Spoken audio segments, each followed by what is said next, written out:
Hello, my name is Jim O'Brien from WyckoffStockMarketInstitute.com. Today, I'd like to talk to you a little bit about upthrusts. An upthrust occurs when an index or stock tries to leave its trading range to the upside and fails. Supply comes into the stock and a reaction begins. The classic way to identify an upthrust is if a stock penetrates the resistance at the top of a distribution trading range and does so on reduced price spread, higher volume, and a resulting poor close. This indicates the presence of supply. The key word is supply. If supply comes into a stock at this critical time, that's all that matters. How it appears on the charts is secondary. As we have been in a bull market since 2008, there have been more normal corrective reactions than there have been distribution trading ranges. The fact that supply comes into a stock when it needs to rally and rally now is the most important part of identifying an upthrust. This suggests an analysis of potential upthrusts should include more than just a standard definition: narrower price spread, higher volume, and a poor close. The key, once again, is the presence of supply at this very critical time. In addition, upthrusts do not always need to be tested. Sometimes supply has so totally overrun any demand that a sign of weakness begins immediately. In those cases, there is no need to test to confirm that demand has been totally withdrawn.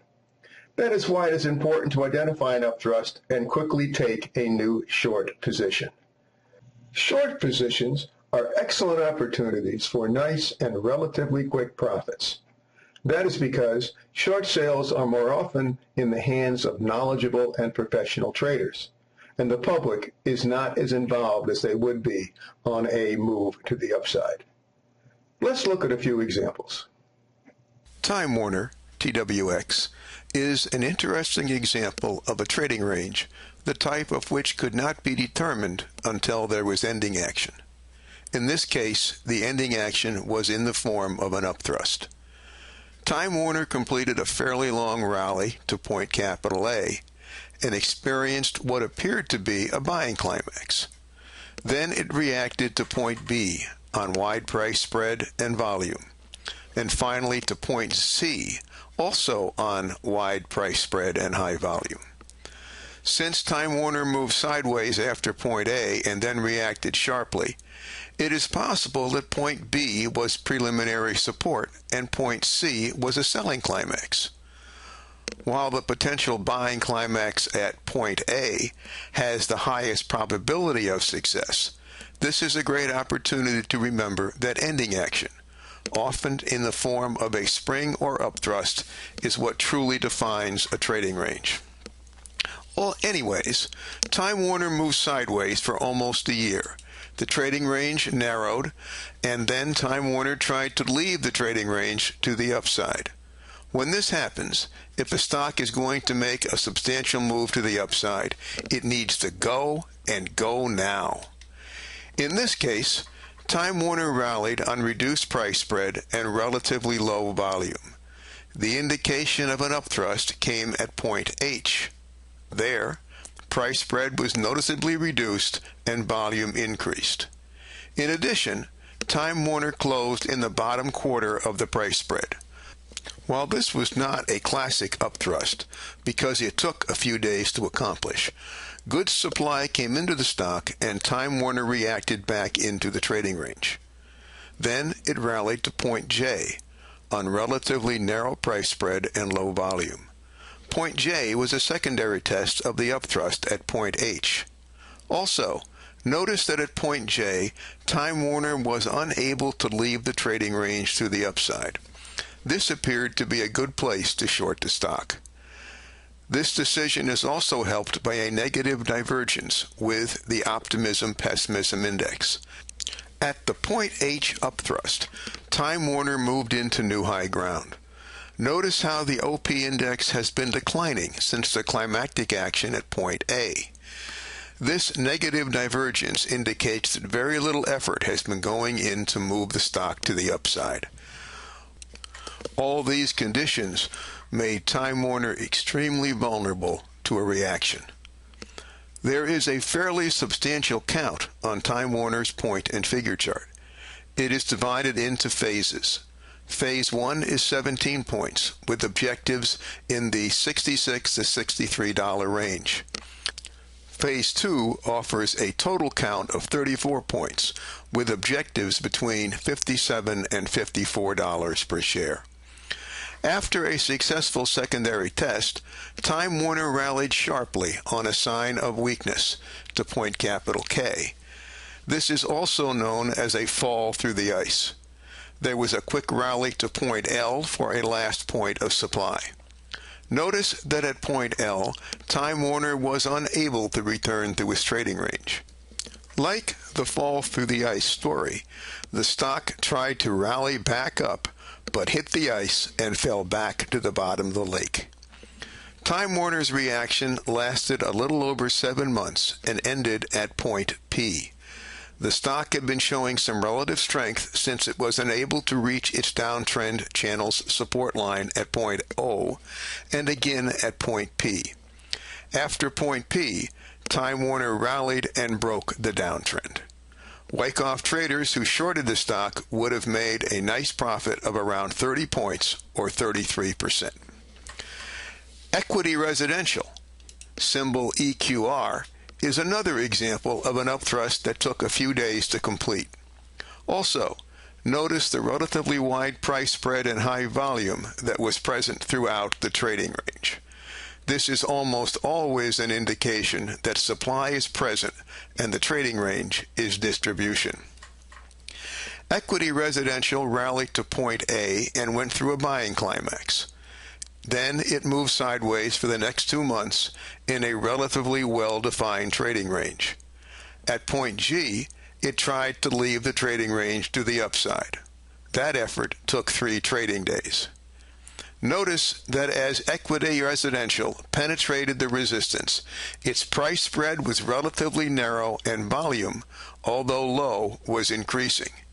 If the stock was going to rally, this was exactly where strong demand, in the form of a wider price spread and increased volume, should have come into the stock.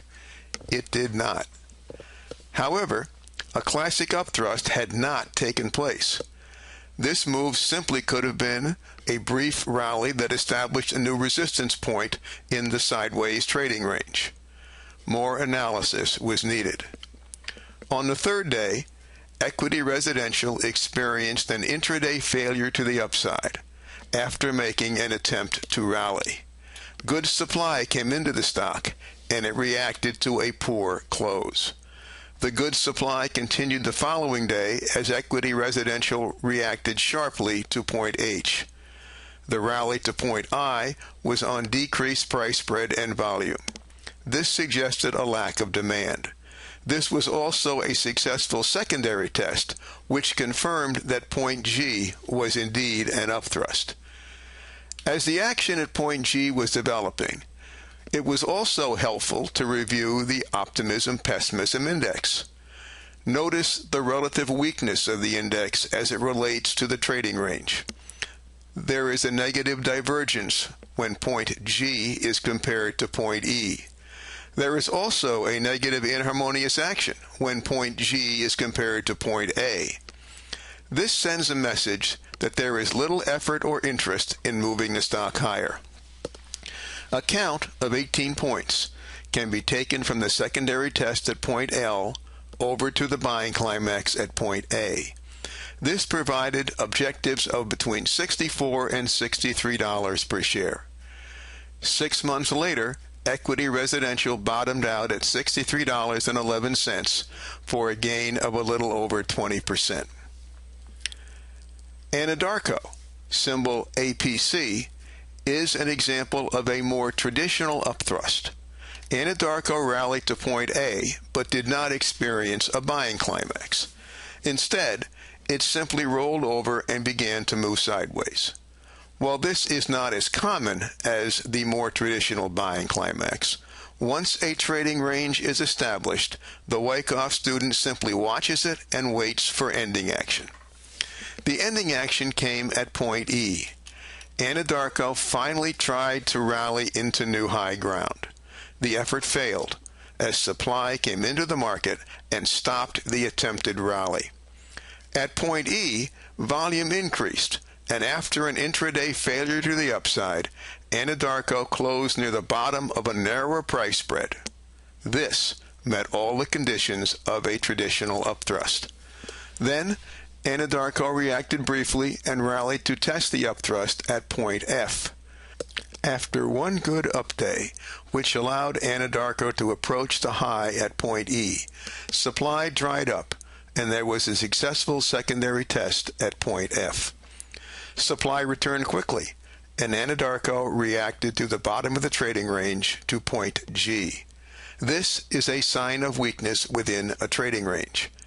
The brief rally to point H was a last point of supply.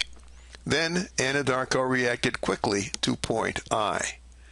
There is a count of 29 points on the Anadarko point and figure chart taken from the last point of supply at point H. This provided an objective of between $84 and $79 per share. Anadarko reached a low of $81 per share at point I. Although not shown on the vertical line chart, Anadarko rallied off point I, went through redistribution, and reacted again to a low of $71 per share. Although Anadarko still had room to the downside at point I, since the stock reached its primary objective, positions should have been closed and profits taken. Any additional action should involve an analysis of the redistribution that would identify further objectives to the downside. Upthrusts and subsequent reactions happen quickly and in a relatively orderly manner. If the presence of supply can be identified when a stock is attempting to leave the trading range to the upside, taking positions on the upthrust or its secondary test, instead of at the last point of supply, can noticeably increase profits. In Anadarko's case, the taking of a position on the last point of supply cost the trader 20% of the down move. I hope you've enjoyed and perhaps learned a little bit about how upthrusts and their subtle differences can help your trading endeavors. In addition to upthrusts, there are lots of Wyckoff trading opportunities waiting for you. You can find them by using profit-making Wyckoff strategies like springs, upthrusts, trends, trading range and their phases, and many, many more. They are all found in our Wyckoff ebook called Wyckoff Strategies and Techniques, Finding and Trading Winning Stocks. The book is an updated version of the more expensive Wyckoff course in stock market science and technique. As a special bonus, a free audio recording of the book is included with every purchase. The audio recording has its own set of charts that make it easy to follow along as you learn more about these wonderful Wyckoff trading tools. Learn more about how to make better, more profitable trades by using these time-proven Wyckoff strategies and techniques by clicking the link below.